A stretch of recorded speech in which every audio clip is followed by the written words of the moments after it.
No devil fruits, no fleets, no magic sign stuff, no black swords, and absolutely no main character buffs. Just hands. Why did you throw me gloves? To catch these hands! Yeah, you should have stupid! That's all it took for Monkey D. Garp to become the greatest hakiman to ever exist. With Shanks' divine departure, we all thought that he was the pinnacle of a haki king. But Oda in chapter 1080 just revealed that Garp with the Hito no Mi model Saitama has the power of revenge. After the disrespect on Our Lady Boa Hancock, Blackbeard decided to kidnap Koby, the hero of the Rocky Port incident. But he messed up. You done up now! Because little did he know that Koby's father is none other than Garp. And chapter 1080 continues with his mission to save his only son. But it's not Garp who saves him, it's Perona. Who? Come on, you know, the emo looking one, the ghost girl. Come on, everyone shipped her with Zoro. No, we shipped her with Mihawk. Okay, well, she is here to help her former captain, Moria. We haven't seen that guy since chapter 925, when he came to avenge his friend and crewmate Absalom, who got murdered by Blackbeard just to take his invisibility devil fruit. Many in the community thought that maybe Moria would become one of the Titanic captains, but I guess he chose not to ally himself with Blackbeard. With Perona's affiliation with Mihawk and Cross Guild, I wouldn't be surprised if Moria escapes then ends up teaming up with them. Either way, Perona offered a deal to Koby that she would only release him if he in turns helped her release Moria. Koby, realizing he has no other choice than to take the help of a pirate, accepts Perona's offer. However, this escape plan has a bit of a problem. Not only does Koby has to deal with the Blackbeard Pirates, but every single thug on the island is after him. Why? Well, because he has a 500 million berry bounty on his head from cross guilds. Normally, a captain like Koby would only be worth 1 star or 100 million berries, worth of treasure. But Koby has a title of hero, which he gained during his time skip being involved in the Rocky Port incident on this very island. Although we don't know what exactly happened here, but Trafalgar D-Law became a warlord due to this event, and a Rocks pirate member Wang Ji was also involved. Even so, in these dark and scary times with shackles on his hands, Koby still shows his heroism and releases the other prisoners too, who seems like innocent civilians about to be sold into slavery. All this ruckus on the island of course displeases the captain of the Blackbeard Pirates, who are inside the Skull Fortress. Here we see the 4 Titanic captains: Shiryu, Pizarro, Vasco Shot, and San Juan Wolf. Pizarro is said to have eaten the Shima no Mi, that is the island devil fruit. This guy can literally control the entire island, becoming one-witted, which is an upgraded version of Pika's stone fruit. But this guy can control anything he wishes, like how he merges himself to the floor and walls, allowing him to make the Skull Fortress move and talk. Whilst Pizarro is standing around with Shiryu, he says he doesn't want to destroy the town, chasing after Koby and the prisoners, as they just fixed up the damage on Rocky Port. But Vasco Shot just wants to burn the whole town down. The man has eaten the Gabu no Mi, or the liquor fruit. And just like how you can use alcohol to create bubbles upon which you can float on, Vasco Shot is flying in the air. Wait a minute, that's not how liquor works.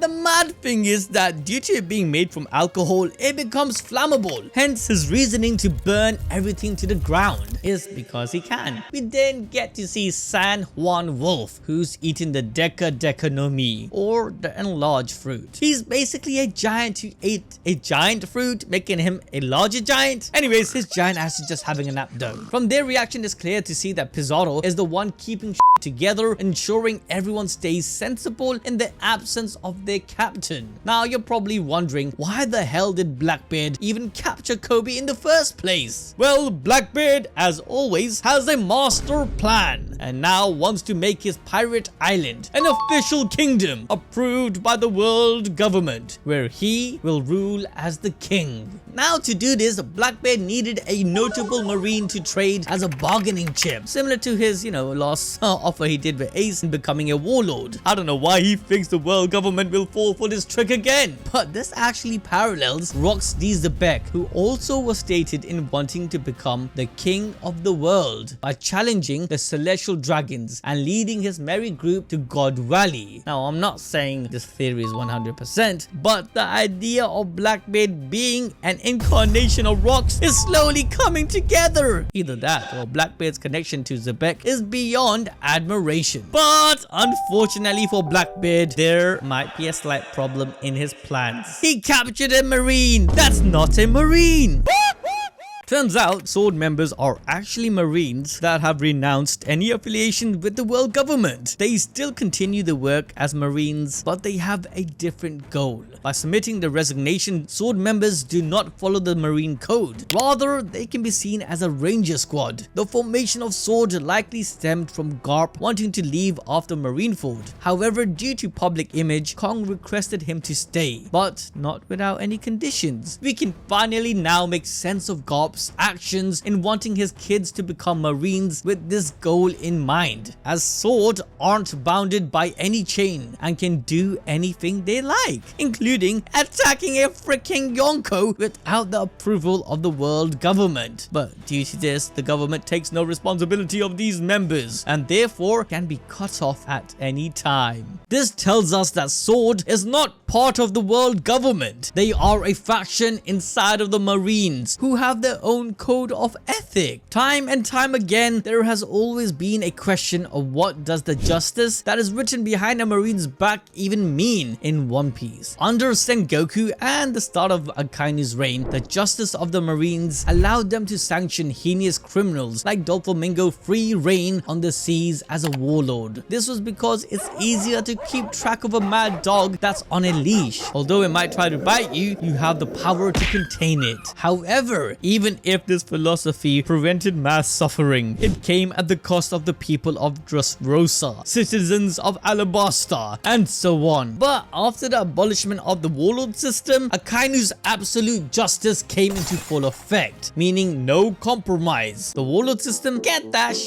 out of here. They are just criminals with a fancy name. Now, pirates means criminals who needs to be taken care of with the harshest punishment, rather than letting their crime speak for itself. You could be the nicest person in the entire world, but if you sail with a black flag, you are the Marines' enemy. But there are members within the Navy who don't entirely agree with this philosophy. The people who have actually touched grass. They know and met pirates, knowing that they are not all the same. This goes back to the very foundation of One Piece, where in the one-shot Romance Dawn, there are two types of pirates, Peacemain and Morganians, basically good pirates and bad pirates. Akainu's and the world government's definition of justice doesn't allow for this distinction. So, Marines like Garp, who fought Roger but still respected him, Koby, who is friends with Luffy, even Smoker, who has teamed up with the Straw Hats, could never abide by this. Naturally, a group like Sword, who wishes to do things their own way, rises. With this philosophy, they will come out on top at the end of the series, becoming the antithesis of what the Marines and the world government currently are, forming the Neo Marines. Once Emu and the Celestial Dragons are toppled, the world will enter a pure democracy, with all the kings and queens Luffy met along his journey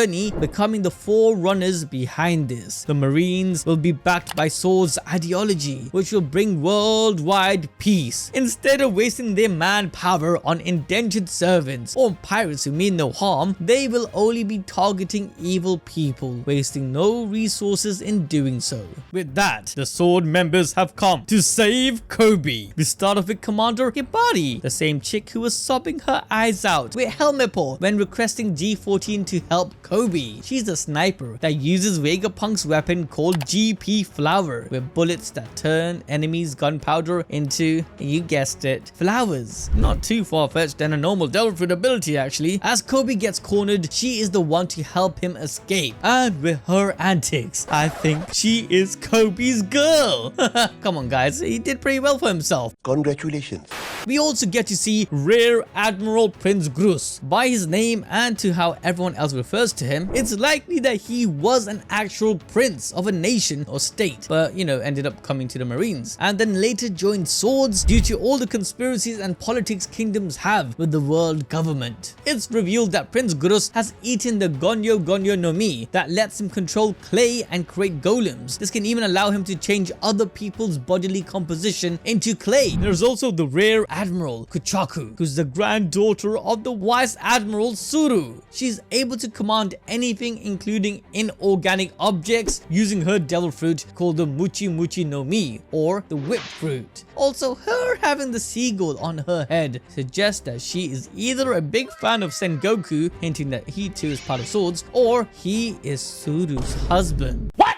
Look, let's not forget, Sengoku, Garp, and Suru were once part of a trio. Regardless, using her whip fruit to control the buildings, Kuchaku traps all the pirates in the middle of the island, where suddenly, out of nowhere, Monkey D. Garp makes his entrance. And boy, this man's ship is literally flying in the air. And make no mistake, as all the sails are closed, which suggests it was planned, as they shoot from the sea right into the middle of the sky of Fullalead. With just a glimpse at him, all the New World pirates piss their pants. Garp screams at them for abducting his son Koby, who will be the future of the Marines. With him already feeling the loss and burden of losing Ace in Marineford, he won't let another one of his family member die. So Garp jumps into the air to channel his Black Air Force energy and reveals the strongest, most powerful attack in the series, Galaxy Impact. This punch literally flattens the entire town in one shot. And honestly, I would say this looks even greater than Luffy's Bajrang gun, which Luffy used against Kaido in his Gear 5 and extended HAKI. Just the name alone indicates Garp is a galaxy buster. About 20 booked near where I live, near Clownsville. Honestly, this comes as no surprise because HAKI is said to be the strongest power in One Piece, and Garp seems to be the ultimate master of it. Remember guys, Kaido stated to Luffy that Roger conquered the world with HAKI alone, and even with a strong devil fruit, it won't matter as HAKI transcends everything. This makes Blackbeard and his crew a perfect matchup for Garp, because as we saw with Law reversing the sexy no jutsu with HAKI, all these devil fruit users on the island are just normies against Garp. Also, this attack proves that Garp indeed possesses Conqueror's HAKI through the black lightning we see emanating through the Galaxy Impact attack. But if you guys had the notification bell on, you should already know that. But Garp showing this off also gives us a hint to his true power. The debate between Akainu versus Garp is over. If Sengoku didn't stop him, then I'm pretty sure Akainu would have died. The reason for Garp's strength might have to do with how different he is from your average Marines. Think about it. Every strong Marine we have seen in the series either has a devil fruit or weapons which they use to enact their will upon others. Marines being the military force of the world, their weapons can be known as armament, which is the literal definition of it. For a military, the level of weaponry they possess equals the strength and power they wield. Akainu also understands this when he is frustrated with how they don't have enough personnel or ships to currently take care of the issues around the world. Just like how your HAKI is stronger than another person's HAKI, you win. More armament means more strength for the Marines. This is why Vegapunk and his inventions are so important, with seraphims and other tools being the key to the world government's victory. Even the admirals with their devil fruits are described as the strongest military force in the world. The language used treats them as a type of weapon. However, Garp the hero, the strongest marine, doesn't use any kind of weaponry or devil fruit. All he has are his fists for armament inside an organization where power is given externally. Even Akainu depends on the power given to him from those above. He has to obey the celestial dragons and 5 elders. He is just a dog, hence his title. Whereas Garp, who is considered a mad dog, is someone who can't be controlled. Why? Well, because he relies on no one but himself. His entire power is his own. Similarly, this also parallels Roger. He is the pirate king. A king is supposed to rule over territory, yet he doesn't possess any, which also meant he had nothing to bind him. His title is the king, a conqueror, but he did the exact opposite, going against what conquering means, similar to Garp going against what the armament means with his fist, suggesting that Garp likely possesses the strongest armament HAKI, much like Roger had the strongest conquerors. With Garp going full throttle alongside Helmeppo and Toshigi in the ship, this arc is moving towards a literal all-out battle as stated by Oda. But narratively speaking, Fullalead Island is done for because it's just 4 captains from Blackbeard's crew against Garp's might. This chapter also proves that our balls deep prediction that Kuzan is definitely headed towards Egghead as Burgess, Q, Stronger and Wang Arger are with Blackbeard fighting against Law. So Kuzan will be at Egghead alongside Katarina, Devon and Laferte, whatever the last guy's name is. Guys, if you want to watch more One Piece content, then check out this video next.